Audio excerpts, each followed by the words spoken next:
नमस्कार, मैं सिरांधा आप सभी दर्शकों का अन्नदाता कार्यक्रम में स्वागत करती हूं। किसान हमारे देश के अन्नदाता हैं और वही हमारे देश के भाग्य विधाता हैं। ऐसे ही भारतीय किसानों को खेती बाड़ी से जुड़ी हुई बहुत सी नई लाभकारी जानकारियां देने के लिए हर रोज सुबह हम आपके साथ आते हैं। तो चलिए कार्यक्रम शुरू करने से पहले देखते हैं क्या है आज के अन्नदाता में।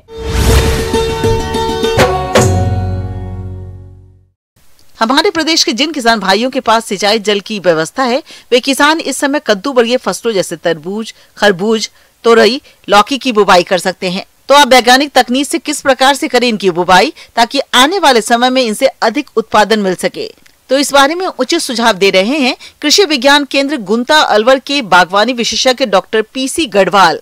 कद्दू वर्गीय सब्जियां लगाने का ये सही समय चल रहा है और इस समय कद्दू वर्गीय सब्जियां लगाने से पहले हमारे को खेत की तैयारी करनी पड़ती है। और खेत की तैयारी में क्या करते हैं, सबसे पहले उसकी गहरी जुताई कर लेते हैं और गहरी जुताई के बाद में उसमें लगभग 40 क्विंटल प्रति बीघा के हिसाब से गोबर की खाद मिलाते हैं और लगभग 25 किलो प्रति बीघा का डीएपी मिलाते हैं और 15 किलो प्रति बीघा का म्यूरेट ऑफ पोटाश हम उसमें खेत की तैयारी के समय ही मिला देते हैं। किसान भाइयों, कद्दू वर्गीय सब्जियों को लगाने के लिए जरूरी है कि आप इनमें खाद उर्वरकों को डालने के बाद उन्नतशील किस्मों का चयन करें ताकि आपको इन कद्दू वर्गीय सब्जियों से अधिक उत्पादन मिल सके। लौकी है, लौकी की वैरायटियां हैं यहाँ पर हमारे यहाँ पर सबसे बढ़िया चलती है पूसा नवीन है, पूसा हाइब्रिड 3 है और पूसा मेघदूत है। ये घिया की वैरायटियां हैं। खीरे की भी वैरायटियां हैं, जैसे बालम खीरा है और इसके अलावा एक खीरे की सीडलेस वैरायटी और है जो पूसा से निकली हुई है और जिसका बीज जो है वो पूसा केंद्र में मिलता है। तरबूज की जो वैरायटियां हैं आजकल जो नामधारी जो वैरायटी है वो भी अच्छी चल रही है। दुर्गापुरा धारा इसकी ये वैरायटियाँ हैं और इसकी दुर्गापुरा केसर, दुर्गापुरा लाल इत्यादि वैरायटियाँ हैं। वैसे नामधारी जो तरबूज है वो भी काफ़ी फेमस है हमारे इस एरिया में। करेले में अगर बात की जाए तो करेला में पूसा औषधि है, पूसा दो मौसमी है और इसके अलावा और भी वैरायटियां हैं। घिया के लिए हमें 4 से 5 किलो प्रति बीघा बीज दर की ज़रूरत पड़ती है और तरबूज के लिए हमें लगभग 3 किलो बीज प्रति बीघा के हिसाब से हमें चाहिए होता है। बाद में क्या करते हैं कि इस प्रकार से हम बेड बना सकते हैं और बेड नहीं बनाए तो कई बार खाइयाँ भी लोग बना सकते हैं। जो 2 लाइन होती हैं, 2 लाइनों के बीच की दूरी लगभग 3 मीटर रखते हैं अपन। इस प्रकार से अपन ये बेड बना करके और उसमें पौधे से पौधे की दूरी 1 मीटर रखते हैं और लाइन से लाइन की दूरी 3 मीटर रखते हैं और अपन इन सब्जियों की को लगा सकते हैं। इसके 15 से 20 दिन के बाद में हमारे को हल्का यूरिया यानी कि लगभग 10 किलोग्राम प्रति बीघा यूरिया सिंचाई पानी के साथ में देना है और उसके लगभग 20 से 25 दिन बाद में एक बार और यूरिया 8 से 10 किलो यूरिया प्रति बीघा का सिंचाई पानी के साथ में देना है। इन सब्जियों के बीजों की बुआई करके तुरंत हल्की सिंचाई करें। सिंचाई आप अपनी सुविधा के अनुसार ड्रिप या बहाव विधि से कर सकते हैं, लेकिन इन फसलों में ड्रिप के माध्यम से सिंचाई करना अच्छा रहता है क्योंकि ड्रिप के द्वारा कम पानी में अधिक क्षेत्रफल पर आसानी से सिंचाई हो जाती है और खरपतवारों की समस्या भी फसलों में कम आती है। इसके साथ में इसमें क्या रहता है, कई बार पीलापन की समस्या रहती है या जो फल होता है वो पीछे से थोड़ा सा पीला होकर के झड़ने की समस्या रहती है।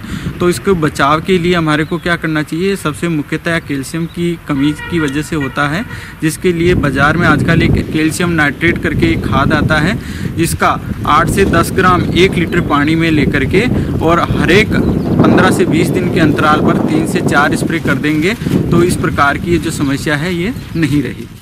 किसान भाइयों, अभी तक आपने खेती से जुड़ी हुई कुछ उपयोगी जानकारियां देखी। अब लेते हैं एक छोटा सा ब्रेक, जल्द ही लौटेंगे और कार्यक्रम में आगे भी है खेतीबाड़ी से जुड़ी हुई महत्वपूर्ण जानकारियां। आप बने रहिए हमारे साथ। ब्रेक के बाद आप सभी दर्शकों का अन्नदाता में एक बार फिर से स्वागत है। चलिए अब रुख करते हैं अगली कड़ी की ओर। किसान भाइयों, सर्दी का मौसम चल रहा है। ऐसे में जो किसान पशुपालन व्यवसाय से जुड़े हुए हैं उन्हें पशु की देखरेख पर विशेष ध्यान देने की जरूरत है। अगर आपने इनके प्रबंधन पर थोड़ी सी भी लापरवाही की, पशुओं के स्वास्थ्य और दूध उत्पादन में गिरावट आएगी। तो पशुपालक किस प्रकार से करें अपने पशु की उचित देखभाल, इस बारे में जानकारी दे रहे हैं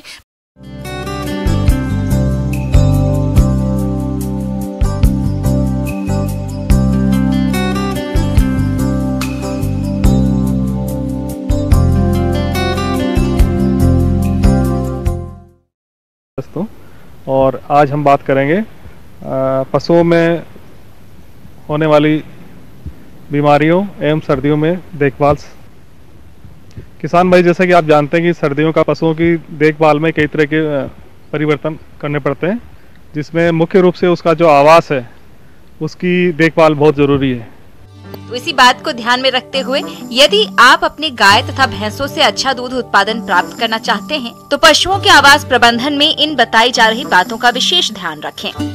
उसमें सर्दी के मौसम को देखते हुए जैसे ही तापमान कम हो तो जो पशुशाला है उसका खिड़कियां है, दरवाजे हैं, उनको टाट की बोरियों द्वारा रात के समय ढका जाना चाहिए और जैसे ही धूप निकले दिन में तो उनको टाट और बोरियों को उनको हटाना चाहिए, उससे कि पशुशाला में जो सूर्य की रोशनी वो बराबर आती रहे। इसी प्रकार किसान भाइयों, जो हमारी पशुओं की बैठने का फर्श है, बिछावन है, वो भी सूखी होनी चाहिए, क्योंकि पशु लंबे समय तक पशुशाला में रहता है। इसकी वजह से जो उसके पेशाब है उससे पशुशाला में काफ़ी नमी की मात्रा होती है, गंदगी रहती है, इसलिए उसमें समय समय पर कीटाणुनाशक छिड़काव करते रहें। इसी प्रकार उसकी जो नालियां हैं उनको समय समय पर साफ करते रहें। जो हमारी नांद है, जो मैंजर है, उसमें भी किसी प्रकार का चारा है वो गंदा चारा नहीं हो कि पशु उसे बीमार हो सके और उसमें संक्रमण हो सके, इसलिए समय समय पर उसको भी निकालते रहें। इसी प्रकार किसान भाइयों, पशुओं से अधिक दूध उत्पादन लेने के लिए सर्दियों में विशेष रूप से जैसे ही धूप निकले तो जो हमारा ओपन पड़ोक है, जो लूज हाउस है, उसमें पशु को निकालें। वो ओपन पड़ोक में धूप में घूमेगा तो आपस में उसको जानवर स्ट्रेस फ्री रहेगा और उसका दूध उत्पादन ऑटोमेटिकली बढ़ेगा। और इसके साथ ये और ध्यान रखें कि जो हमारा पशु है उसको साफ सुथरा रहे, तो समय समय पर खुरारा भी बहुत आवश्यक है। किसान भाइयों, अभी आपने गाय और भैंसों के आवास प्रबंधन के बारे में जानकारी हासिल की। इसके अलावा इन गाय तथा भैंसों का आहार प्रबंधन किस तरह से करना है, इसकी जानकारी कुछ इस प्रकार से है। इसी प्रकार अब बात आती है आहार की। किसान भाइयों, आहार के बारे में हमारे जो पशु हैं उनको सर्दियों में आहार की विशेष आवश्यकता होती है कि उनको उत्पादन के साथ साथ अपने शरीर का तापमान बनाए रखने के लिए भी अधिक आहार की आवश्यकता होती है। मुख्य रूप से जो आहार पशुओं के लिए दिया जाता है उसमें 25 से 40% के आसपास उसमें दाने की मात्रा और 25 से 30% उसमें खली की मात्रा और करीब 30% के आसपास उसमें चूनी की मात्रा और 1% उसमें नमक की मात्रा और 2% मिनरल मिक्सचर मिलाकर पशुओं के लिए संतुलित आहार बनाया जाता है। इसी प्रकार जो चारा है उसमें भी सूखे चारे के साथ साथ आमतौर पर देखा जाता है कि जो हमारा हरा चारा है उसकी अधिक मात्रा आने पर किसान भाई उसको अधिक मात्रा में खिला देते हैं, जबकि उसमें करीब 30% के आसपास ड्राई मैटर होता है और 70% उसमें नमी होती है, तो पशु का उसमें पूरा आहार उसको मिल नहीं पाता है। इसलिए किसान भाई ये मुख्य रूप से ध्यान रखें कि जो चारे में बदलाव वो एक साथ नहीं करें और हरा चारा मुख्य रूप से जैसे हमारा बरसीम है, रिजिका है, ये तो उसको धीरे धीरे उसकी मात्रा बढ़ाएं, तो उससे आफरा से बचा जा सकता है और किसान को किसी प्रकार की हानि नहीं हो। इसके साथ ही जो हमारा हरा चारा है उसको देने से हमारा जो पशु है उसको करीब 10 किलो के आसपास, अगर हमारे पास बरसीम है या कोई भी हरा चारा है तो 1 किलो दाना हम कम कर सकते हैं। तो ये आर्थिक रूप से भी किसान के लिए अधिक लाभकारी हो सकता है। उसके साथ साथ ही ये भी ध्यान रखें कि पशु को सर्दियों में ताज़ा पानी और स्वच्छ पानी समय पर उपलब्ध रहे, इसलिए उसको भी समय समय पर साफ करते रहें और उसमें चूना डालते रहें, उससे भी उसमें जीवाणु कम रहेंगे और पशु को अच्छा स्वच्छ पानी मिलेगा। पशुपालक भाइयों, गाय तथा भैंसों को अंतः परजीवियों द्वारा तो परेशान किया जाता ही है, साथ ही साथ इनमें कुछ बीमारियों के आने की संभावना भी बनी रहती है। तो आप अपने जानवरों को इन सभी समस्याओं से कैसे बचाएं, आइए जानते हैं। अब बात आती है पशुओं के स्वास्थ्य प्रबंधन की। किसान भाइयों, मुख्य रूप से जो हमारा पशु है उसमें स्वास्थ्य प्रबंधन में उसके जो आंतरिक परजीवी है वो भी पशु को बहुत नुकसान पहुंचाते हैं और उसका जो उत्पादन एवं उसकी जो प्रजनन क्षमता दोनों प्रभावित होती है। उसमें स्वास्थ्य प्रबंधन में उसकी डीवर्मिंग यानी पेट के कीड़ों की दवाई समय समय पर करनी चाहिए। मुख्य रूप से हम साल में 3 बार उसकी डीवर्मिंग करते हैं। जैसे उसमें एल्बेंडाजोल है, इसके साथ साथ ही आपकी जो पेपराजीन है, इनसे डीवर्मिंग करें। इसी प्रकार किसान भाइयों, जो टीकाकरण की बात आती है, तो अगर आपने टीकाकरण नहीं करवाया हो तो करण अवश्य करवाएं, और टीकाकरण से पहले यह जरूरी है कि उसके 15 दिन पूर्व डीवर्मिंग करें। इसी प्रकार किसान भाई जो मेरे द्वारा जो बताई गई बातें हैं, उसमें अगर आप थोड़ा ध्यान देंगे, समय पे करेंगे, तो हमारा जो डेयरी का व्यवसाय है वो लाभकारी होगा। धन्यवाद। और आगे भी है खेतीबाड़ी से जुड़ी हुई बहुत सी रोचक जानकारियां, पर यहां पर रुकेंगे एक और ब्रेक के लिए। जल्द हाजिर होते हैं। ब्रेक के बाद एक बार फिर से आप सभी दर्शकों का अन्नदाता कार्यक्रम में स्वागत है। बढ़ते हैं अगली प्रस्तुति की ओर। मौसम के अनुसार प्रबंधनों पर ही टिकी है आपकी खेतीबाड़ी, इसलिए मौसम पूर्वानुमान और उस पर आधारित साप्ताहिक कृषि सलाह इस प्रकार है। ग्रामीण कृषि मौसम सेवा, भारत मौसम विज्ञान विभाग, बीकानेर द्वारा भेजे गए मौसम पूर्वानुमान रिपोर्ट के आधार पर आगामी 4 दिनों के दौरान आसमान साफ रहने की संभावना है। इस दौरान अधिकतम तापमान 27 से 28 डिग्री सेल्सियस और न्यूनतम तापमान 9 से 11 डिग्री सेल्सियस के मध्य रहने की संभावना है। इस दौरान पूर्व दिशा से हल्की गति की हवाएं चलने की संभावना है। ऐसे में इन क्षेत्रों के किसानों को सलाह है कि समय पर बोई गई गेहूं की फसल में तीसरी सिंचाई दूसरी सिंचाई के 25 से 30 दिन बाद गांठ बनने की अवस्था पर करें। पिछेती बोई गई गेहूं की फसल में दूसरी सिंचाई पहली सिंचाई के 25 से 30 दिन बाद फुटान के समय दें। गेहूं की फसल में दीमक का अत्यधिक प्रकोप होने पर क्लोरोपाइरीफास 20 EC की 1 लीटर या इमिडाक्लोप्रिड 17.8 SL की 125 मिलीलीटर प्रति बीघा की दर से सिंचाई पानी के साथ दें। सरसों की फसल में बुआई के 50 से 60 दिन बाद सफेद रोली रोग आने की संभावना रहती है, अतः किसान भाई खेत का नियमित रूप से निरीक्षण करें तथा रोग के प्रथम लक्षण दिखाई देने पर मेटालेक्सिल 2 ग्राम प्रति लीटर पानी की दर से घोलकर फसल पर छिड़काव करें। गेहूं की फसल में 40 से 50 दिन की अवस्था पर पौधों की पत्तियों के बीच की नस के पास से समानांतर पीली पड़ने लगती है, जो कि जिंक की कमी के लक्षण हो सकते हैं। इसकी रोकथाम के लिए गेहूं की खड़ी फसल में 1.5 किलोग्राम जिंक सल्फेट एवं 750 ग्राम बुझा हुआ चूना 100 से 125 लीटर पानी में डालकर प्रति बीघा की दर से छिड़काव करें। जौ की फसल में दूसरी सिंचाई बुआई के 65 से 70 दिन बाद करें तथा तीसरी सिंचाई बुआई के 100 से 110 दिन बाद करें। गन्ने की बिजाई का उपयुक्त समय 15 फरवरी से 15 मार्च है, अतः किसान भाई गन्ने की बिजाई के लिए खेत की तैयारी शुरू कर दें तथा अच्छी किस्म के बीजू गन्ने की व्यवस्था करें। किन्नों फल की तुड़ाई के बाद बाग की साफ सफाई करके जुताई कर दें तथा पेड़ों में कटाई छटाई करके गुल्ले, सूखी एवं बढ़ी हुई टहनियों को काट देवें। कटाई के बाद बोर्डेक्स मिक्सचर का छिड़काव करें। अन्नदाता हेल्पलाइन निःशुल्क फोन संपर्क सेवा के माध्यम से आपके द्वारा पूछे गए प्रश्नों में से 1 या 2 महत्वपूर्ण प्रश्न को हम अपने कार्यक्रम में शामिल करते हैं। इसी के तहत आज का चयनित प्रश्न और उसका जवाब इस प्रकार है। आज की अन्नदाता हेल्पलाइन में हमने जिस प्रश्न को शामिल किया है उसे पूछा है संगरिया जिला हनुमानगढ़ के विमल कुमार ने। आपने कॉन्ट्रैक्ट फार्मिंग पर जानकारी चाहिए है, तो इसके लिए देखिए कार्यक्रम का यह अंश। किसान भाइयों, आप लोग खेती में, हमारे जो किसान लोग हैं बहुत मेहनती हैं। आप लोग साल भर गर्मी में, धूप में, बरसात में, ये सारे समय में आप लोग अपनी मेहनत करके खेती करते रहते हैं। कई बार ये देखा गया है कि खरीदार न मिलने पर किसानों की फसल बर्बाद चली जाती है। इसके पीछे सबसे बड़ी वजह होती है किसान और बाजार के बीच तालमेल की कमी। कई बार बाजार में एक ही प्रकार के इतने उत्पाद आ जाते हैं कि किसानों को अपने उत्पाद का बहुत कम दाम मिलता है। कभी कभी तो लागत निकालना भी मुश्किल हो जाता है। किसानों की इस समस्या का हल कुछ हद तक कॉन्ट्रैक्ट खेती के जरिए निकाला जा सकता है। कॉन्ट्रैक्ट खेती से फसल की बर्बादी रोकी जा सकती है और किसानों को भी उनके उत्पाद की मुनासिब कीमत मिल जाती है।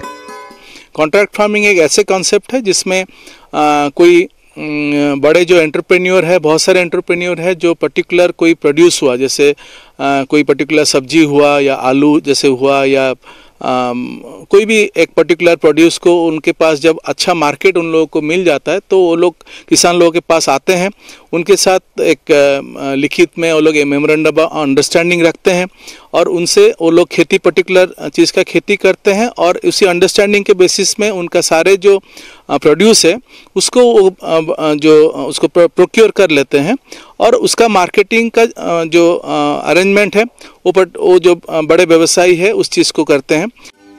दरअसल कॉन्ट्रैक्ट खेती के तहत किसानों के बीच सौदा तय होता है जिसमें उत्पाद की मात्रा, क्वालिटी और दाम पहले तय कर लिए जाते हैं।